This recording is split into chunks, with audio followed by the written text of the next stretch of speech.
आपकी सरकार तो बनी नहीं, यमुना की सफाई हो रही है, आरसी भी हो रही है, मुख्यमंत्री तो आतिशी जी है अभी मुख्यमंत्री तो आतिशी जी है। इसके मतलब आप पहले काम होने नहीं दे रहे थे प्रभु, आपकी पोल खुल गई, वही मुख्यमंत्री आज है वो, और आज आरती उतारी जा रही है यमुना साफ हो रही है। इसके मतलब आप जिम्मेदारी लीजिए कि आप विपक्ष को तंग करते हो। कुलदीप जी ने और भदौरिया जी ने लश्कर भी तुम्हारा, सरदार भी तुम्हारा। जरा मैं दर्शकों से कहूंगा जरा जाके चेक करिए ये कविता किसने लिखी थी और कब लिखी थी, किस वर्ष में लिखी थी, किसकी सरकारें थी, किनके लिए लिखी गई थी। साहब बोलते समय भूल जाते हैं साहब, ये किसका दर्द था जो इन लाइनों में छलका था, जिसे आप आकर, वो आप ही लोगों का दौर हुकूमत था। अब यमुना की सफाई के लिए जो लोग बाधा बनकर खड़े हुए थे, क्योंकि अब आज सरकार है परंतु वो नाम मात्र की निष्प्राण सरकार रह गई है, तो प्रतिरोध की शक्ति समाप्त हो गई है। इसीलिए देखिए जब हम सत्ता में आते हैं, जहां लंबे समय सत्ता में रहे, तो आप देखिए साबरमती रिवर फ्रंट बना था कि नहीं, गुजरात एकमात्र राज्य था जहां भूजल का स्तर ऊपर गया। आपने देखा गंगा जमुना के संगम पर सफाई हुई कि नहीं। आज से कहना चाहता हूं कि सत्ता में जाने के बाद जिस प्रकार की छटपटाहट आम आदमी पार्टी में दिखी है और जिस प्रकार के आरोप लगे हैं, इनसे भ्रष्टाचार की तथाकथित लड़ाई लड़ने का इनका जो स्वांग था वो पूरी तरीके से बेनकाब हो गया है। आम आदमी पार्टी का चेहरा आज दिल्ली की जनता के सामने बेनकाब हो गया। जी वाह एलजी साहब वाह, आप एलजी साहब हैं दिल्ली के, क्या आप चाहते तो पहले यमुना साफ नहीं हो जाती? और यमुना को राज्यों में क्यों बांटा जा रहा है भाई? यमुना हमारी मां है, उनको पार्टियों में क्यों बांटा जा रहा है? अगर केंद्र सरकार 10 साल पहले चाह लेती तो यमुना मैया साफ नहीं हो जाती। आपकी मनसा नहीं थी, आप जानते हैं कि अरे भाई अरविंद केजरीवाल जितने बदनाम होंगे हमें लाभ मिलेगा, यमुना मैया से क्या लेना देना, हमें तो सत्ता से लेना देना। दोस्तों स्वागत है आप सभी को मेरे YouTube चैनल पे। दोस्तों आज की वीडियो काफी इंटरेस्टिंग होने वाली है, बहुत ही मजेदार होने वाली है, क्योंकि आज की जो डिबेट हो रही है आपको बीजेपी और आम आदमी पार्टी और समाजवादी पार्टी के बीच में हो रही है। दोस्तों यहाँ पे समाजवादी पार्टी की तरफ से आपको अनुराग भदौरिया है और बीजेपी की तरफ से सुधांशु त्रिवेदी जी है। दोस्तों ये वीडियो थोड़ा पुराना है, जब ये दिल्ली का इलेक्शन हुआ था, रिजल्ट आ गया था, बट एक सप्ताह हो गया था इसके बाद भी, लेकिन बीजेपी कोई सीएम नहीं बनाई थी, तब का ये वीडियो है। लेकिन वीडियो काफी मजेदार है, आप लोग वीडियो को देखिएगा, समझिएगा कि यहाँ पे किस तरीके से विपक्ष जो है, समाजवादी पार्टी हो गई चाहे शिवसेना हो गई चाहे आम आदमी पार्टी, किस तरह से ये लोग बौखलाए हुए हैं बीजेपी की जीत पे, और किस तरह से ये लोग अभी से ही टारगेट करना शुरू कर दिए हैं। मतलब एक होता है ना विपक्ष का धर्म ये लोग निभा रहे हैं। तो सीएम दिल्ली में वही है और यमुना में नर्मदा नदी जो है सफाई का कार्य लग चुका है, उसी पे ये लोग काफी तीखी सवाल बीजेपी से कर रहे हैं। और यहाँ पे बीजेपी की तरफ से जो सुधांशु त्रिवेदी जी है अपने पक्ष को बहुत मजबूती के साथ रखते हैं और इन लोगों की पोल खोलते हैं। आप लोग देखिए काफी मजा आएगा वीडियो में। और चैनल पहली बार आते हैं चैनल को सब्सक्राइब कर लीजिएगा, वीडियो को लाइक कर लीजिएगा। तो शुरू करते हैं, देखते हैं डिबेट को अंत तक। आइए देखते हैं, बैठचंद मजा आएगा।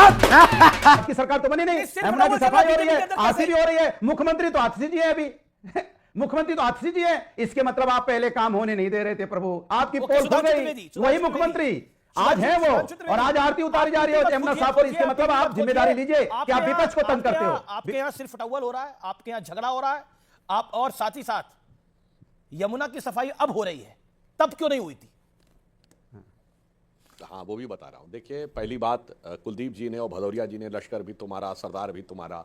जरा मैं दर्शकों से कहूंगा जरा जाके चेक करिए ये कविता किसने लिखी थी और कब लिखी थी, किस वर्ष में लिखी थी, किसकी सरकारें थी, किनके लिए लिखी गई थी। साहब बोलते समय भूल जाते हैं साहब, ये किसका दर्द था जो इन लाइनों में छलका था, जिसे आप आकर, वो आप ही लोगों का दौर हुकूमत था।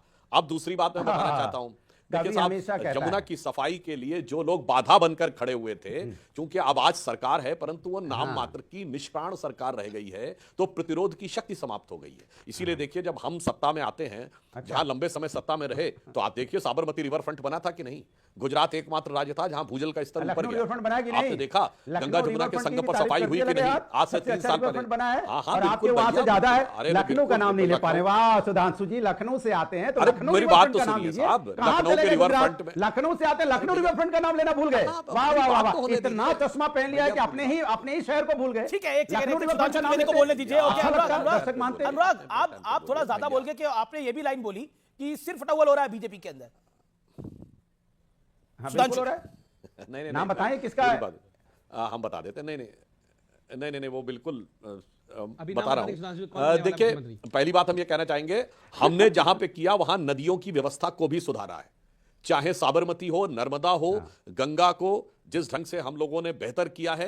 याद करिए प्रियंका गांधी जो 3 साल पहले वाराणसी से और प्रयागराज तक गई थी स्टीमर से, साफ हो गई। अगर उसमें गंदगी दिखी होती तो सोशल मीडिया पे चेप दिए होते ना, नहीं सोशल मीडिया पे चेप दिए होते अगर कोई गंदगी दिखती। ये इस बात का प्रमाण, इसलिए आश्वस्त रहिए। आप जमुना में भी आप 5 साल का वक्त दीजिएगा, बिल्कुल साफ साफ दिखाई जमुना साफ हो गई। परंतु जो आप लोग कहने का प्रयास करते हैं, अरे भैया मैं तो कह रहा हूं ना, आज आप देखिएगा अभी अगर जमुना और गंगा साफ करेंगे तो योगी जी तो कह के डुबकी लगा के जा रहे हैं संगम में पूरी कैबिनेट के साथ। अब बताइए केजरीवाल जी काहे नहीं लगा पाए, ये तो समझ में आता है ना भैया। और रही बात इसकी, और जिन जो लोग आज सर अपने अपने टर्न पे भाई अमित जी हर चीज में बीच में बोलने लगते हैं, हर बात में बीच में बोलना शुरू कर दिया, दर्शकों को समझ में आ जाता। अब मैं बताना चाहता हूं आपको जो लोग आम आदमी पार्टी को करना था, आपने टोटी का मामला ले आया बीच में, आप भी तो इनको बीच में ले आए।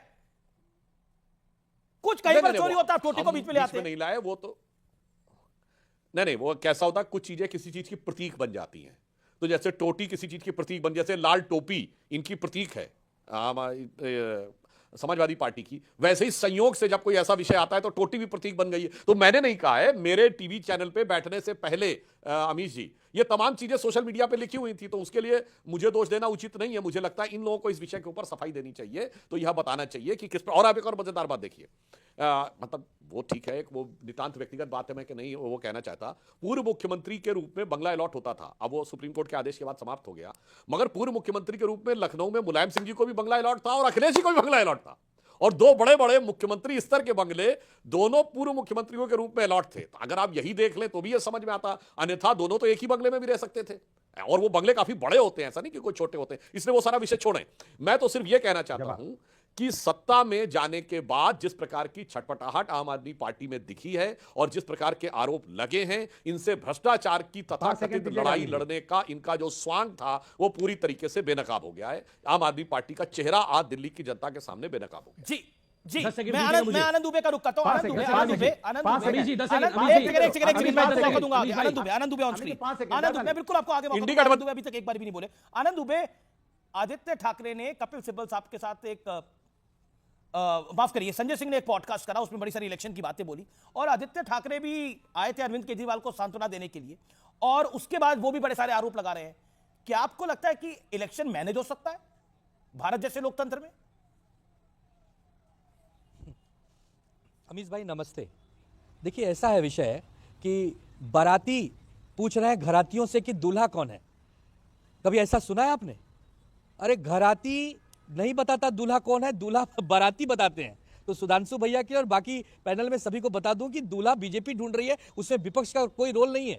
10 दिन बीत गए, आप चाहे 100 दिन बाद भी दूल्हा देंगे, हम नतमस्तक होकर उस दूल्हे का स्वागत करेंगे, बैंड बाजा लेकर आएंगे। खैर मैं आता हूं मुद्दे पर। अरे अभी तो आप रोना गाना कर रहे हैं, ट्वीट करके कहा बैंड बाजा तो छोड़िए, अभी तो आप रोना गाना कर रहे हैं। कोई रोना गाना नहीं कर रहे हैं, बिल्कुल रोना गाना। अरे हम तो घराती हैं भाई, घराती तो स्वागत करता है, हम तो विपक्ष में है। यही तो कह रहे हैं आप लोग, यही तो कह रहे हैं जो विपक्ष में महाराष्ट्र में हमारे साथ हुआ वो केजरीवाल के साथ दिल्ली में हो गया। आदित्य ठाकरे जी ने एक बहुत अच्छा ट्वीट किया है। उस ट्वीट में साफ उन्होंने स्पष्ट कहा है कि एलजी साहब आज यमुना के पास पहुंचे हैं और सफाई का जायजा ले रहे हैं। वाह एलजी साहब वाह, आप एलजी साहब हैं दिल्ली के, क्या आप चाहते तो पहले यमुना साफ नहीं हो जाती? और यमुना को राज्यों में क्यों बांटा जा रहा है भाई? यमुना हमारी माँ है, उनको पार्टियों में क्यों बांटा जा रहा है? अगर केंद्र सरकार 10 साल पहले चाह लेती तो यमुना मैया साफ नहीं हो जाती। आपकी मनसा नहीं थी, आप जानते हैं कि अरे भाई अरविंद केजरीवाल जितने बदनाम होंगे हमें लाभ मिलेगा, यमुना मैया से क्या लेना देना, हमें तो सत्ता से लेना देना है। आपने पहले यमुना मैया को गंदा होने दिया, उसके बाद जब आप चुनाव जीते अपनी छवि चमकाने के लिए आप बहुत बड़ा इल्जाम लगा रहे हैं भारतीय जनता पार्टी पे। अरविंद केजरीवाल ने कौन सी बहुत बड़ा इल्जाम लगा रहा है, सीएम रहते हुए चिट्ठी लिखी कि यमुना को साफ किया जाए और भारत की सरकार उसमें मदद करे। वो तो उल्टा कहते थे, उन्होंने तो 2020 में कहा कि यमुना को मैं साफ कर दूंगा और उसमें डुबकी लगा के दिखाऊंगा। जब 5 साल वो नहीं कर पाए, उन्होंने बोला कि यमुना के बल पर थोड़ी चुनाव जीते और हारे जाते हैं। यहाँ अरविंद केजरीवाल जी की बात नहीं है, आप बात है भारत के यशस्वी प्रधानमंत्री जी, गृह मंत्री जी, होने वाले हैं दूल्हे के मनसा पर। कांग्रेस को सांत्वना देने के लिए नहीं, हम रोना गाना लोकतंत्र के लिए कर रहे हैं, हम लोकतंत्र के लिए रोना गाना कर रहे हैं।